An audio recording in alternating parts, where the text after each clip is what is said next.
Hello children, welcome to AIMS India's online classes. This is biology session. We are discussing getting to know about plants, plant parts and functions, or this is the morphology of flowering plants. Okay. So green plants, the main parts of the plant is divided into two main systems. What are they? Root system and shoot system. In the last class we have completed about the root system, root modifications, and a little introduction about the stem, shoot system. Okay. In today's video we are going to discuss about the parts of stem, means the parts of shoot system, their modification, and the functions of shoot system, along with that modifications of shoot system. Okay, are you ready children? Let us proceed. Leaves. Leaves are the most important part of a plant.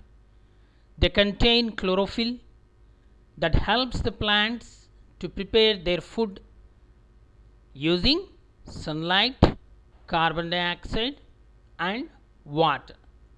The process is called photosynthesis. Okay, and a leaf consists of three main parts. They are petiole, leaf base and lamina. What is petiole?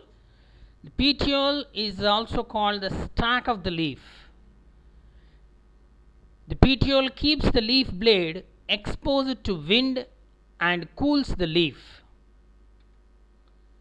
or the petiole helps in the movement of the leaf. Okay. Next, leaf base. Leaf base is a protruding part of the leaf. The lamina of the leaf contains veins and veinlets that provides rigidity to the leaf blade and help in the transport of mineral salts.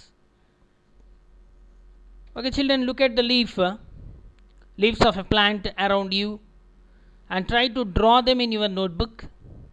So are all the leaves are same in size, same in shape and same in color? No. How are they attached to the stem? Here, this is the stem part. How are they attached to the stem? The part of the leaf by which it is attached to the stem is called petiole. What is petiole? The part of the leaf by which it is attached to the stem is called petiole. Okay. The broad green part of the leaf is called lamina or leaf blade. The broad green part of the leaf, this is the green part of the leaf. Okay, it is called leaf blade or lamina. Okay, can you identify these parts of the leaf in the plants around you? Definitely. Do all the leaves have petiole? Is this petiole is present in all the leaves? No. There are certain leaves are there without petiole also. Okay, let us get to know the leaf better by taking its impression. If you thought that the leaves cannot sign, here is an activity which will make you think again. Okay, so a small activity regarding the leaves. Put a leaf under a white sheet of paper or a sheet in your notebook. Hold it in a place. Okay, and hold your pencil tip sideways and rub it on the portion of the leaf. So let us take this leaf only. Here you hold this leaf, okay, or any leaf, keep it on the notebook. Okay, hold your pencil tip side by and rub it. You can rub it like this. Okay, rub it on the portion of the paper having the leaf below. You don't rub on the leaf. Okay, you have to keep paper over it and rub it. Did you get an impression with some lines in it? Definitely. Are they similar to those of the leaf? Yes. These lines on the leaf are called veins. Here see the lines. These lines are called veins. Do you see a thick vein? Do you see a thick vein in the middle of the leaf? So here this is the in the middle of the leaf a very thick vein is present. Okay, this vein is called midrib. It is also called a midrib. Okay, in the middle a thick vein is present. It is called a midrib. The design made by veins in a leaf is called leaf venation. Okay, how the veins are arranged. Okay, veins are divided into small branches called veinlets. The arrangement of veins and veinlets on the leaf is called leaf venation. Okay, if this design is net-like on both sides of the midrib, the venation is called reticulate venation. Okay, here it is an example of a reticulate venation. Okay, in the leaves of grass, you might have been seen the veins are parallel. Means, for example, a grass leaf you can take. Okay, so here the veins are parallel. Okay, they are parallel. Okay, such type of venation is called parallel venation. Observe the venation in many leaves as you can without removing them from the plant. You can observe the veins and the arrangement of veinlets. Okay, draw the pattern and write the names of some plants having reticulate venation and parallel venation. Okay, okay, let us proceed. The point of attachment of the leaf to the node of the stem is called leaf base. So once again, what is leaf base?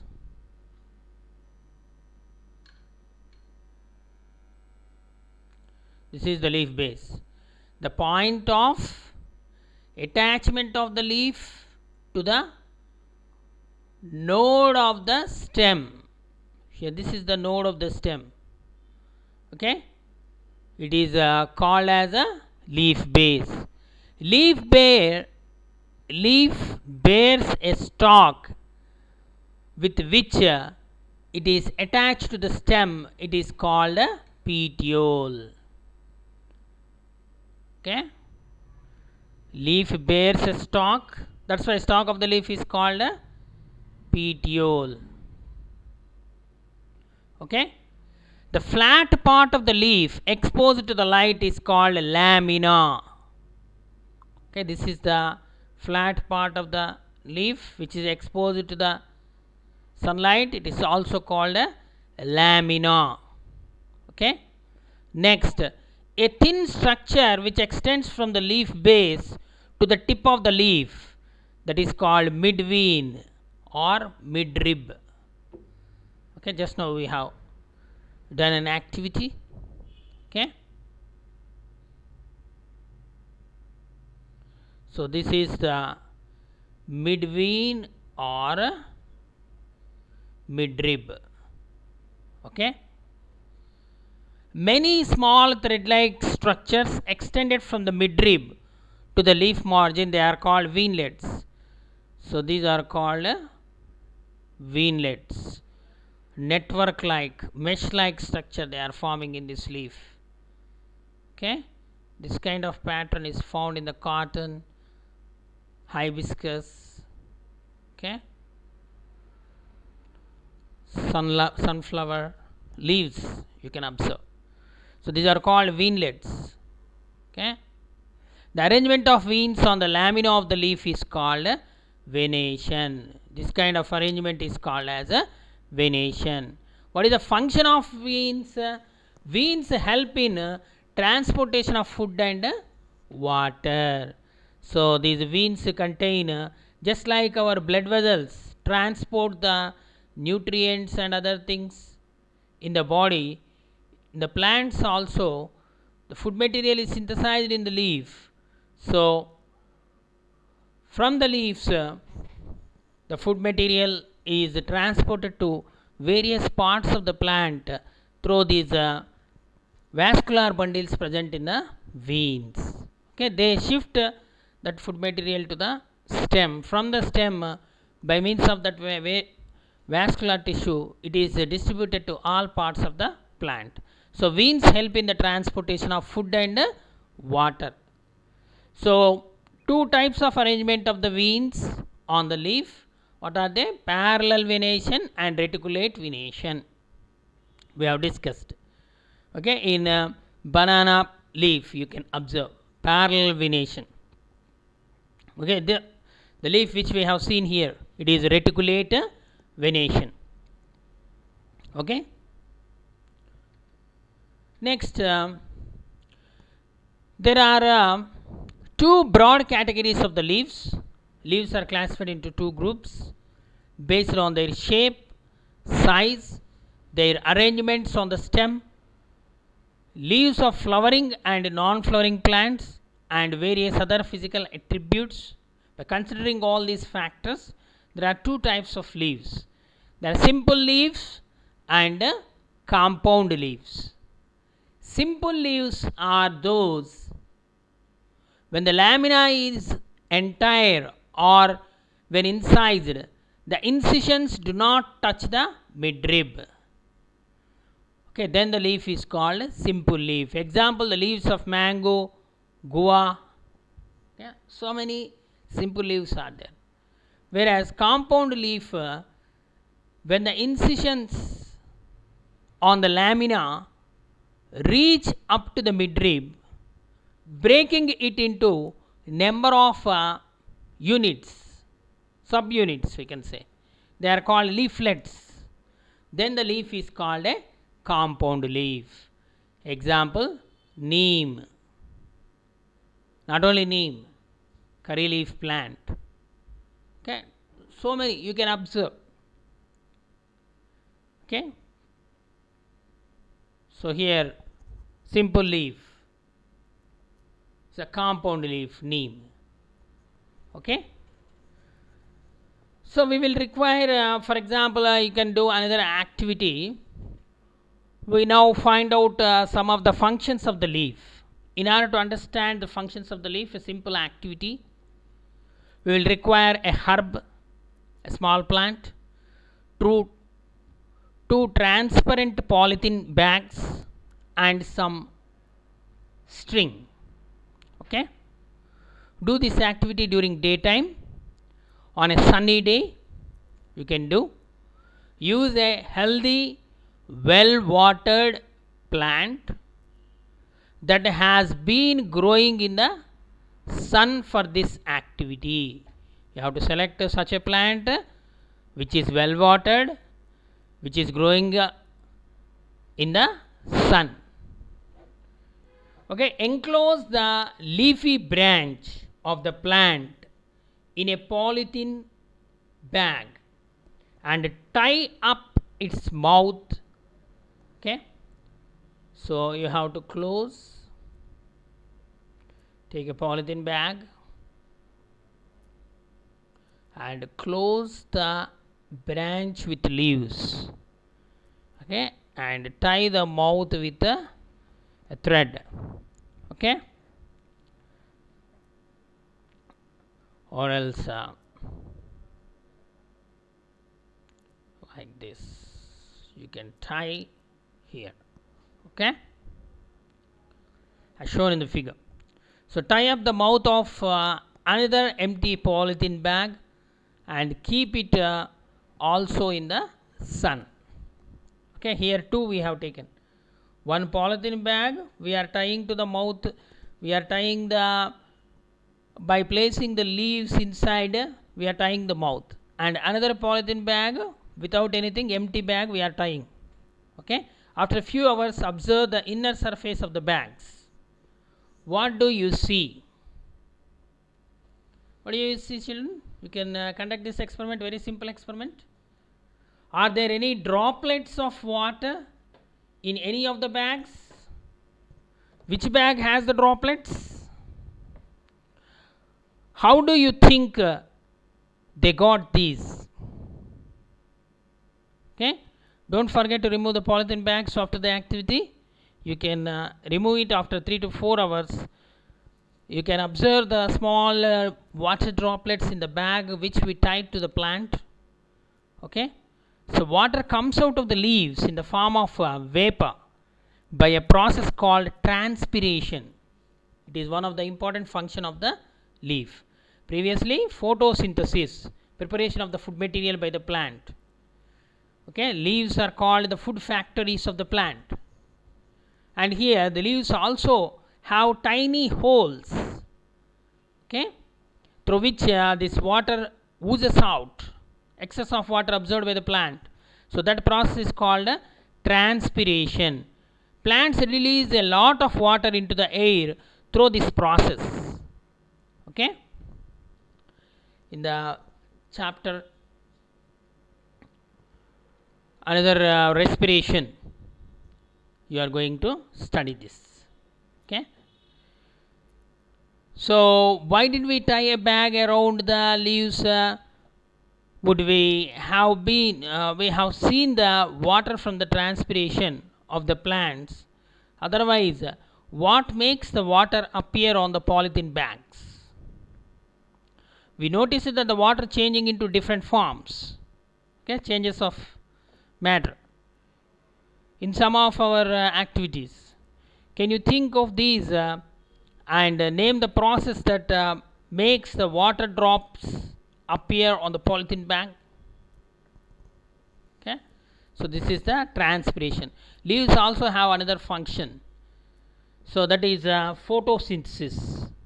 Okay, to understand that also a simple activity, we would require a leaf, a spirit lamp, and a beaker, test tube, and we need a burner, water, a plate, and iodine solution for this activity. So put a leaf in a test tube and pour spirit. Spirit means it is nothing but alcohol to completely cover the leaf. Now put the test tube in a beaker half filled with water, boil it, heat the beaker till all the green color from the leaf comes out. Okay, so what we are doing is we are testing the presence of starch. Okay, to test it, first you have to bleach the leaf. Okay, when you keep the leaf in the alcohol or spirit and boil under water bath, then what happen? The leaf loses the green color. So take out the leaf carefully and wash it in water, put it on a plate and pour some iodine solution. Okay, so this experiment you need to do under the guidance of your teacher. Okay, so what do you observe? Now compare your observations with those done in the previous chapter. Okay, so in chapter 2, that is components of the food, also we have conducted the experiment. Okay, same that only. When you tested the food for the presence of different nutrients, does this mean that the leaf has a starch in it? So iodine reagent we are using here. When we pour the iodine, what happened? We saw that a slice of potato, raw potato, also shows the presence of starch. The potato gets the starch from other parts of the plant and store it.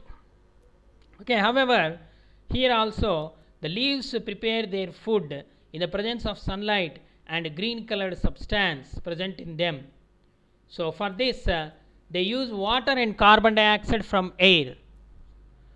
So this process is called photosynthesis, and oxygen is given out in this process. The food prepared by the leaves ultimately gets stored in different parts of the plant. Okay. Okay, children. So let us proceed.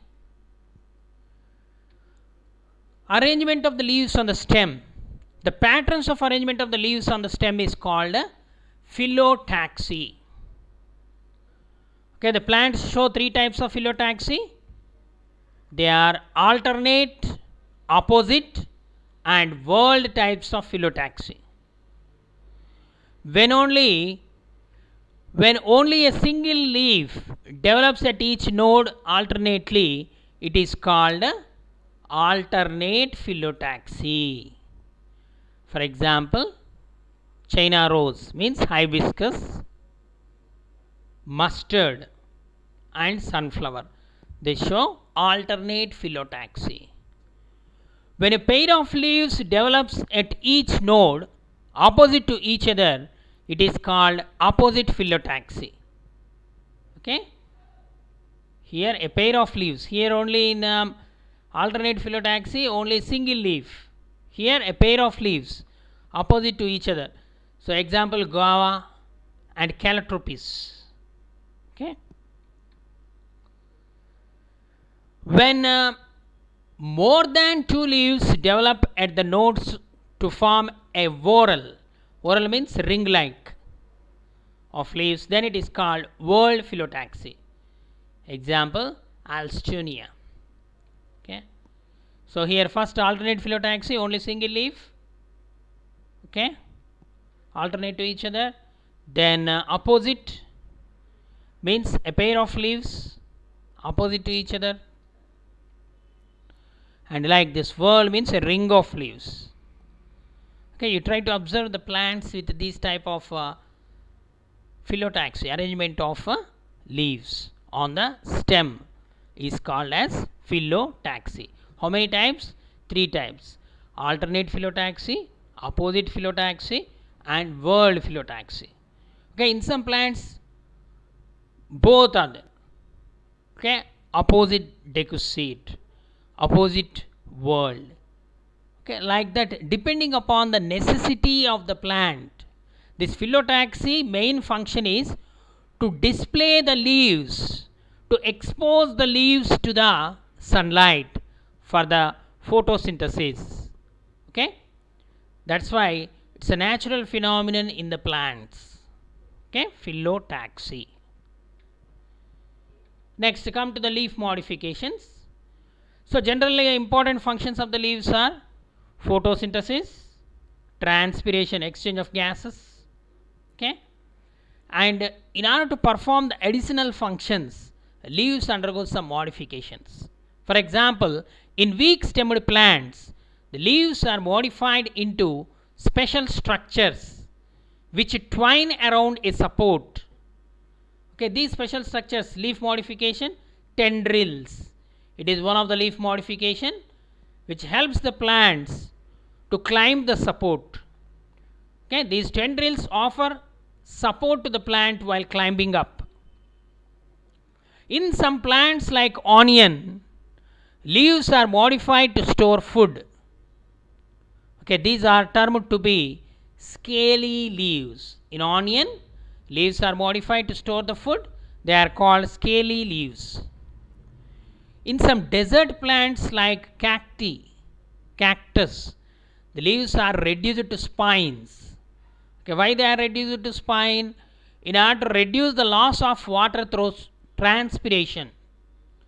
Okay, leaves possess tiny holes called stomata through which the water is evaporated. The process called transpiration to reduce the water loss from the plant.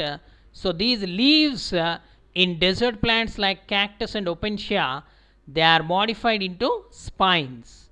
So these spines are also called as thorns also. Thorns protect these plants from grazing animals. Okay, not only they reduce the transpiration, they also help the plant from grazing animals, herbivorous animals like camels and other.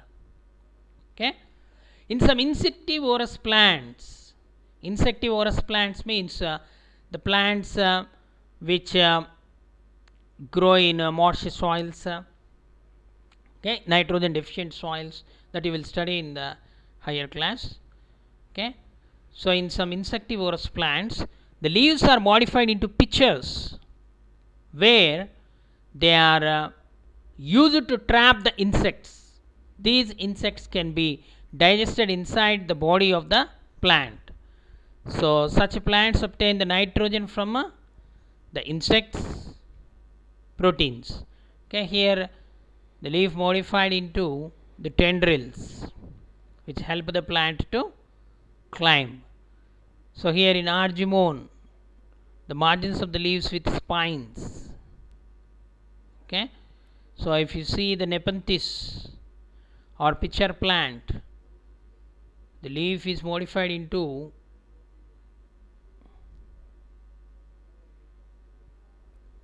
like this. Okay, so this is insectivorous plant, pitcher plant. So inside this juicy sugary substance are present, so the insects are attracted. When the insect enter inside for that substance, the lid like structure will close. So after that the digestive enzymes are secreted and digest the insect and obtain the nitrogen from the insect's proteins. Okay, so this kind of modifications are called leaf modifications. They perform additional functions. In order to perform the additional, depending upon the requirement, the leaves undergo some modifications. Now stem modifications. Stem also the very important. The stem bears the entire weight of the plant. It helps in the transport of water and minerals which are received from the leaves, the food materials transport which are received from the leaves. Okay, like that it acts like a bridge. Stem acts like a bridge. It undergoes some modifications to perform additional functions for storage of the food. They also act as organs of perennation. Okay, tubers. It is a swollen end of an underground branch. It possesses eyes representing the nodes. At each node there is buds and a scale leaf. Example: Solanum tuberosum, potato. Okay, next rhizome. Rhizome is a perennial fleshy underground stem having nodes and internodes and bears adventitious roots on the lower side. Example: ginger and turmeric. Okay, potato is a tuberous stem and rhizome. Okay, example: ginger and turmeric. They grow slantly. Okay, corn, it grows vertically. It is also a tuberous stem. It is a short, thick, swollen, unbranched, fleshy stem growing vertically in the soil. Okay, consisting of circular nodes, axillary buds and adventitious roots. What are adventitious roots? These are here we come across adventitious roots. Actually a normal root develops from the radicle of the embryo of the seed, but adventitious roots means other than the seed, if the roots are produced from any part of the plant, they are called adventitious roots. So here the roots are developed from the storage part of the stems. Okay, so after the production of the roots only, then the germination of the bud takes place. That these modifications of the stem help in vegetative propagation also. Okay, so colocasia is the best example. Okay, Amorphophallus, it is another example of this corm. So tuber rhizome and corm. These three are the stem modifications which are underground. Potato, tuber, ginger, okay, and colocasia if you see, so it will be like this, vertically it grows, okay, it possesses a bud like this, okay, and hair like structures on the stem. It is underground stem, okay. We boil it and eat, so starch is stored in this, okay, that is colocasia. Next, another modification, bulb. Bulb is also underground structure. It is an underground structure possessing a reduced stem and several fleshy scale leaves that are concentrically arranged around the terminal bud, okay, just like onion you can take, okay, layers you can remove, okay. So adventitious roots develop from the lower part of the reduced stem. Example, onion, allium cepa, okay, tulips, lily, and garlic. Okay, garlic, you know, tunicated bulb and imbricated bulb. Two types of bulbs are there which you are going to study in higher classes. So tunicated bulb, example onion, imbricated bulb, example garlic. Okay, the aerial stem modification, these are underground stem modifications. Now aerial stem modifications means above the ground.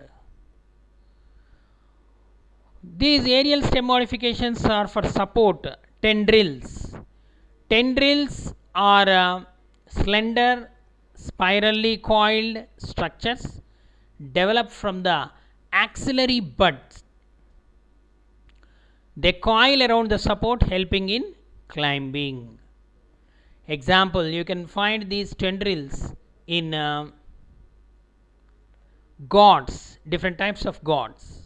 Bottle gourd, okay, ridge gourd, cucumber, pumpkin, watermelon, and grapevines. All these climbers, they possess these tendrils. They are aerial stem modification. So here onion, you can see from the lower part of the stem, the adventitious roots develop, okay, and this is the stem which is underground, okay, below the soil, and only the leaves and stem portion which is green, it is outside, remaining part is inside, okay. Okay children, hope you understood. Thank you for watching our video, and please subscribe our channel, press the bell icon for receiving latest updates.